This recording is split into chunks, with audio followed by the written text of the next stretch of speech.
काल छोट्या भावाचं लग्न असल्यामुळे थोडीशी खरेदी करायची होती. सकाळी जेवण झाल्यावर मॉलला गेलो.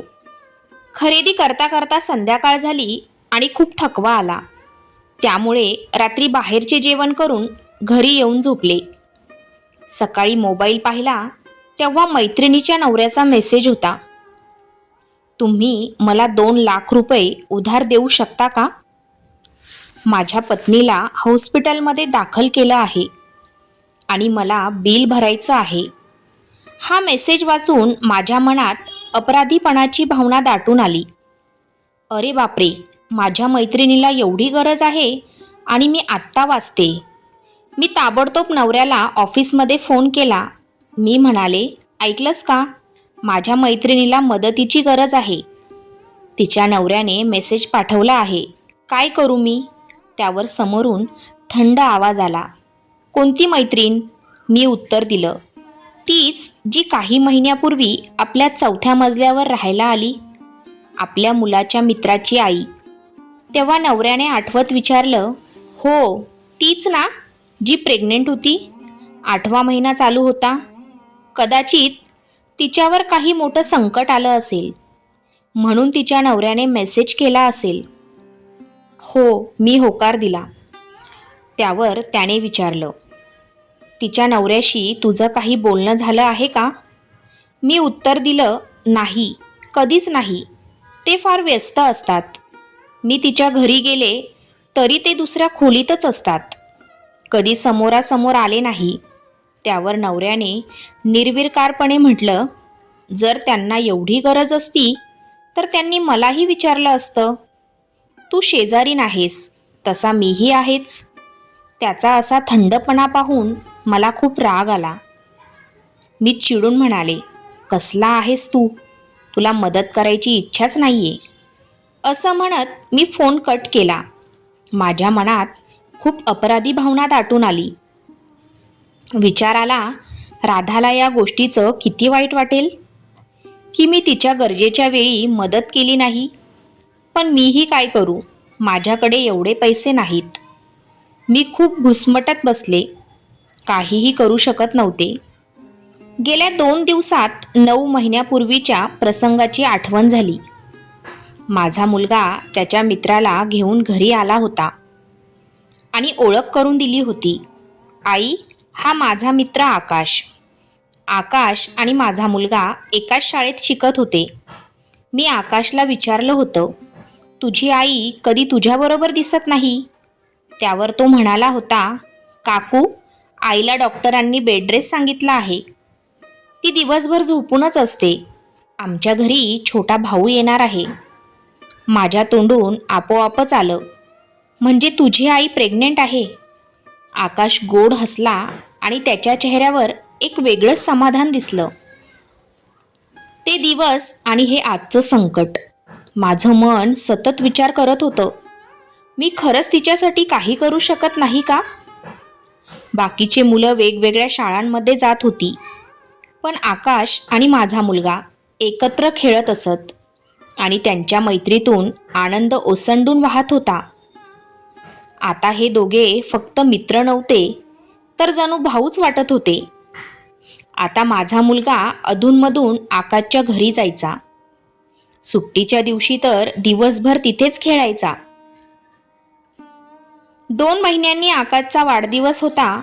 काही मुलांना पार्टीसाठी बोलावलं गेलं होतं. पण आकाशच्या आईने आग्रहाने मला आणि माझ्या मुलाला खास आमंत्रण दिलं. मी आनंदानं ते निमंत्रण स्वीकारलं आणि आकाशसाठी एक गोड भेट घेऊन त्याच्या वाढदिवसाला गेले. पार्टीला बरेच पाहुणे होते, पण मी सगळ्यांसाठी अनोळखी होते. बहुतांश पाहुणे त्यांच्या कुटुंबातील लोक आणि आकाशच्या आईचे जुने मित्र होते. आकाशची आई म्हणाली, या, मी तुम्हाला माझ्या सासूबाईंशी ओळख करून देते. त्या क्षणी माझ्या डोळ्यासमोर एक वयोवृद्ध, अर्धे पांढरे केस असलेल्या साध्या महिलेची कल्पना आली. पण जेव्हा मी तिला प्रत्यक्ष पाहिलं तेव्हा मी चकित झाले. ती एकदम मॉडर्न होती. सुंदर वेस्टर्न कपडे, बोल्ड हेअरस्टाईल, उंच हिल्स घातलेल्या. मला वाटलं माझे डोळे काहीतरी चुकीचं पाहत आहेत. मी पुन्हा विचारलं, तुम्ही म्हणालात या तुमच्या सासूबाई आहेत? ती हसून म्हणाली, हो, ह्या माझ्या सासूबाई, आकाशच्या आजी. मी विचारलं, काय? माझ्या तोंडून सहज बाहेर पडलं. ती खुदू हसू लागली, पण त्यावेळी मनात आलेले प्रश्न विचारणे टाळलं. दुसऱ्या दिवशी माझ्या मुलाला आणायला मी पुन्हा त्यांच्या घरी गेले. गप्पा मारताना मी विचारलं, तुझ्या सासूबाई इतक्या मॉडर्न आहेत आणि तू इतकी साधी, त्यांनी तुला कसं पसंत केलं? ती मोठ्याने हसत म्हणाली, त्यांचा मुलगा आम्हाला पसंत पडला. मी विचारलं, म्हणजे तुझा प्रेमविवाह आहे? ती पुन्हा जोरजोराने हसली.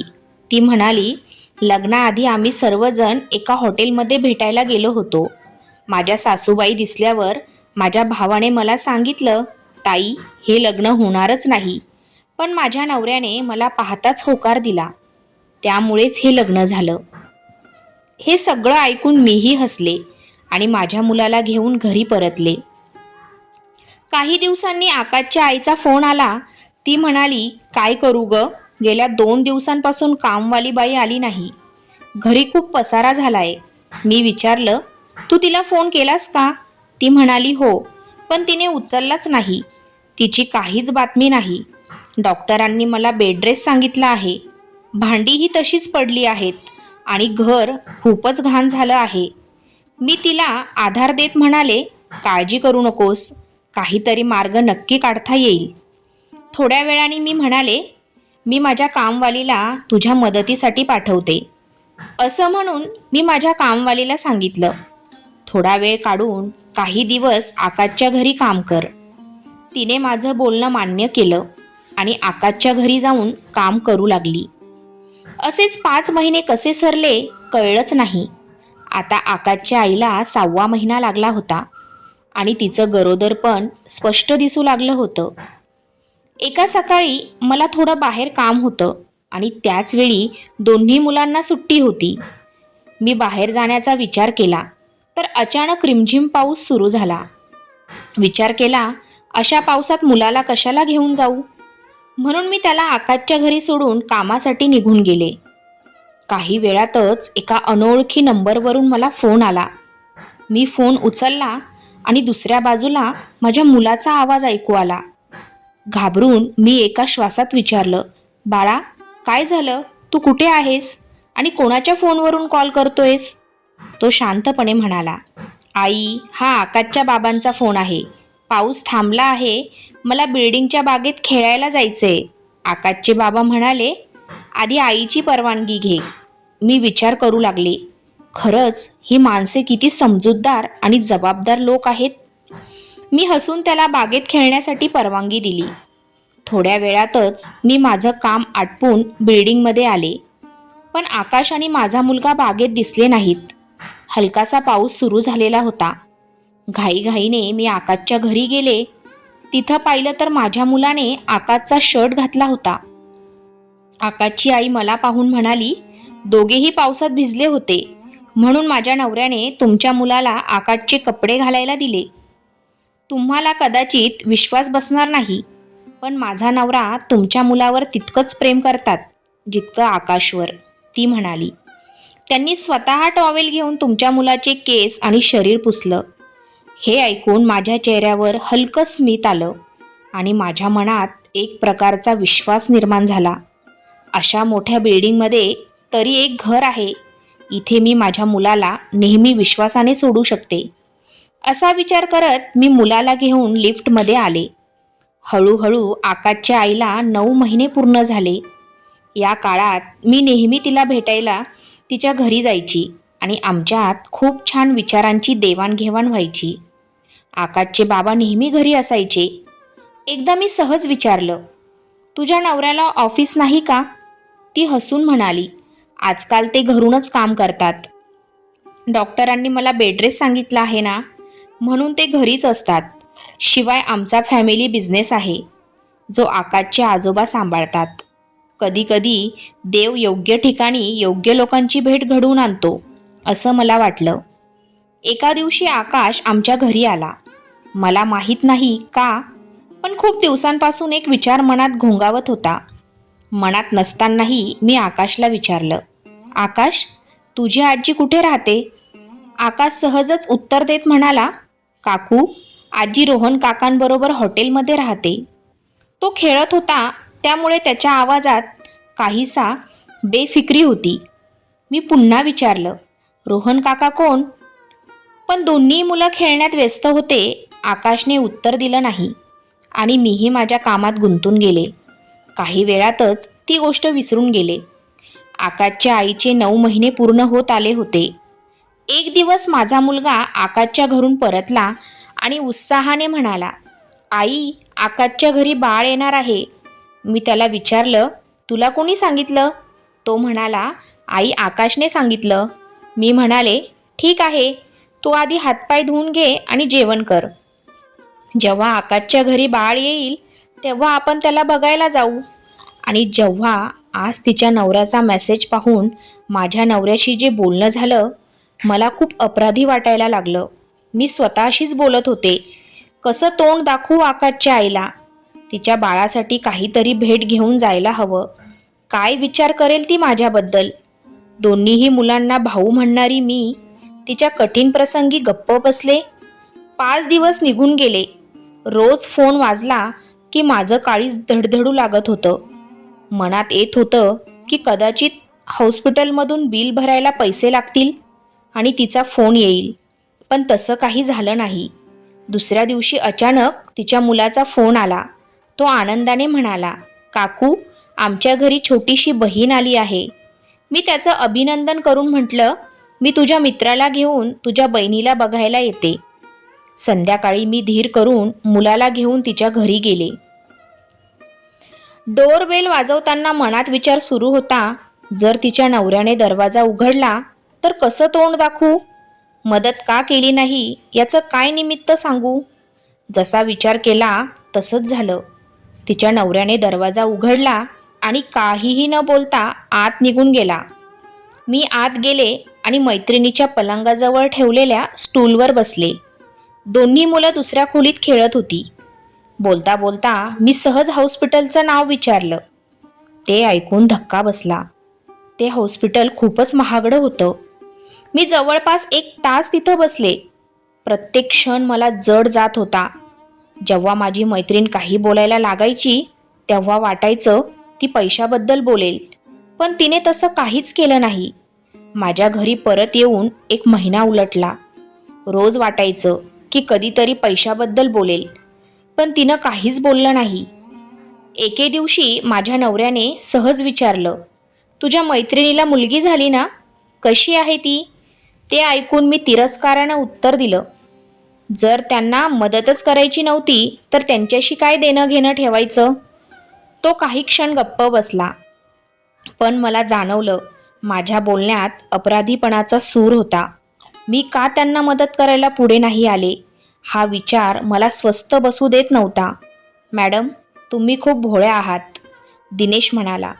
जर तिच्या नवऱ्याला पैशाची गरज होती तर त्याने त्याच्या बायकोला सांगितलं असतं, आणि जर त्याने सांगितलं असतं तर त्याच्या बायकोने तुला याबद्दल कधीच बोललं असतं. 1 महिना झाला पण याबद्दल साधा उल्लेखही झाला नाही. मला हे लोक काही बरोबर वाटत नाहीत. दिनेशच्या या शब्दांनी माझ्या मनात गोंधळ माजवला. तो पुढे म्हणाला, थोडा विचार कर. आकाशची आजी रोहन काकांबरोबर राहत आहे. 50 वर्षाच्या स्त्रीची राहणीमानामध्ये आणि तिच्या मुलासुनेच्या राहणीमानामध्ये फरक आहे. तुझ्या मैत्रिणीच्या नवऱ्याचं नेहमी घरी राहणं हे विचित्र आहे. वरून जेव्हा तू त्यांच्या घरी जाते तेव्हा तुझी मैत्रीण तिच्या नवऱ्याची ओळख करूनही देत नाही आणि तिचा नवरा देखील तुझ्याशी फारसं बोलत नाही. पण जेव्हा पैशाची गरज पडली तेव्हा मात्र तुझ्याकडे थेट मेसेज आला. खरं तर जर त्यांना इतकं महत्त्वाचं वाटत असतं तर तिच्या नवऱ्याने मला थेट फोन केला असता. कोणता पुरुष एका महिलेकडे 2 लाख रुपये मागतो? मी दिनेशचं बोलणं ऐकून स्तब्ध झाले होते. दुसऱ्या दिवशी मी माझ्या मुलाला घेऊन बागेत गेले. बागेत काही महिला बसल्या होत्या. त्यांची मुलं खेळत होती. माझ्या मनात अनेक विचारांचे वादळ गोंगावत होते. शेवटी राहवलं नाही. मी माझ्यासोबत घडलेली घटना त्या महिलांना सांगितली. त्यावर एक महिला म्हणाली, तुला आत्ता कळलं का? जेव्हा ही लोक इथे राहायला आली तेव्हाच आम्हाला संशय आला होता. मी आश्चर्याने विचारलं, कसला संशय? ती म्हणाली, 4थ्या मजल्यावरचा एक व्यक्ती आपल्या मुलाला बागेत घेऊन येत असे. लवकरच तो मुलांमध्ये मिसळला आणि त्यांच्याशी खेळायला सुरुवात केली. एके दिवशी मी अधीरतेने विचारलं, एके दिवशी काय? ती घाबरत म्हणाली, वचन दे, कोणाला सांगणार नाहीस, नाहीतर माझं नाव खराब होईल. मी थोडं धीर देत म्हणाले, तू आधी सांग तरी, झालंय काय? ती म्हणाली, इथे आधी एक महिला होती. ती एक दिवस तिच्या मुलाला बागेत सोडून पार्लरमध्ये गेली होती. तो 4थ्या मजल्यावरचा माणूस तिथेच होता. त्याने त्या मुलाला मोबाईलवर गेम दाखवला. त्याने मुलाशी मैत्री केली. काही दिवसातच तो त्याला अश्लील व्हिडिओ दाखवू लागला. त्या मुलाला काही कळलं नाही, पण त्याने आईला सगळं सांगितलं. मग त्या मुलाच्या आईने आम्हाला सांगितलं. त्यानंतर आम्ही मुलांना त्यांच्याबरोबर खेळू दिलं नाही. तो बागेत आला की आम्ही निघून जातो. हे ऐकून माझ्या अंगावर शहारा आला. मी विचार केला, माझ्या मुलाचे कपडे म्हणूनच का बदलले होते? माझ्या अंगातून विजेसारखा झटका गेला. तेवढ्या दुसरी महिला म्हणाली, त्या कुटुंबातल्या आजीला पाहिलं आहेस का? किती मॉडर्न वागते. मला तर वाटतं त्या कुटुंबात काहीतरी गडबड आहे. घरी आल्यावर मी सगळं माझ्या नवऱ्याला सांगितलं. हे ऐकून त्याचं तर रक्त खवळलं. मी माझ्या मुलाला खूप विचारलं, त्या दिवशी त्या काकांनी तुझे कपडे बदलले तेव्हा तुला कुठे हात लावला का? पण ही खूप जुनी गोष्ट होती. माझ्या मुलाने काही आठवण्याचा प्रयत्नही केला नाही. माझ्या नवऱ्याला मात्र हे सहन होईना. त्याने थेट सोसायटीच्या वेलफेअर हाऊस ऑफिसमध्ये जाऊन सगळी घटना सांगितली आणि 4थ्या मजल्यावरच्या भाडेकरूला घर खाली करण्याची मागणी केली. ऑफिसवाल्यांनी लगेचच त्या घराच्या मालकाला फोन केला. घर मालक मुंबईला राहत होता. त्याने 1 महिन्यात घर खाली करण्याची नोटीस दिली. दुसऱ्याच आठवड्यात बिल्डिंगमध्ये पोलीस आले. मी त्यावेळी बाहेरून आले होते आणि लिफ्टची वाट पाहत होते. पोलीस माझ्या अगोदरच लिफ्टमध्ये गेले आणि 4थ्या मजल्यावर थांबले. माझं काळीज जोराने आणि धडधडू लागलं. मनात विचारांचं वादळ आलं. नक्कीच काहीतरी काळं बेर आहे. मी घरी पोहोचल्यावर वॉचमॅनला फोन करून विचारलं, 4थ्या मजल्यावर पोलीस का आले आहेत?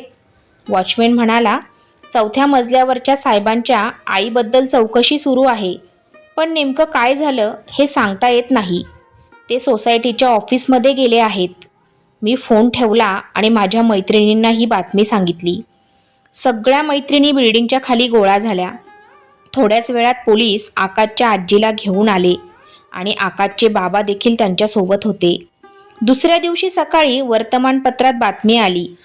माझा नवरा चहा घेत वाचत होता आणि बातमी ऐकून मी हादरून गेले. आकाशची आजी अनैतिक शोषणात्मक रॅकेट चालवत होती. बातमी वाचून समजलं, ती हॉटेलमधून मुलींना पाठवत असे आणि या कामात आकाशच्या रोहन काकांचाही सहभाग होता. इतकंच नाही तर आकाशच्या बाबांनी याआधी दुसऱ्या बिल्डिंगमधल्या लोकांकडून पैसे उसने घेऊन पळ काढला होता. आता माझ्या नवऱ्याच्या समजूतदारीमुळे मी परिस्थितीवर प्रकाश टाकू शकले. त्यामुळे माझ्या मुलाने आकाशच्या बाबांच्या मोबाईलवरून फोन करणं म्हणजे त्यांनी माझा नंबर मिळवण्यासाठी खेळलेला डाव होता, हे मला समजलं. अरे, किती फसवणूक! मी स्वतःचं नशीब मांडलं आणि नवऱ्याच्या समजुतीबद्दल अभिमान वाटू लागला. खरंच माझ्या कुटुंबाचा बचाव झाला, नाही तर? मित्रांनो, कथा आवडल्यास कथाला लाईक करा, शेअर करा आणि आपल्या चॅनलला सबस्क्राईब करा. धन्यवाद.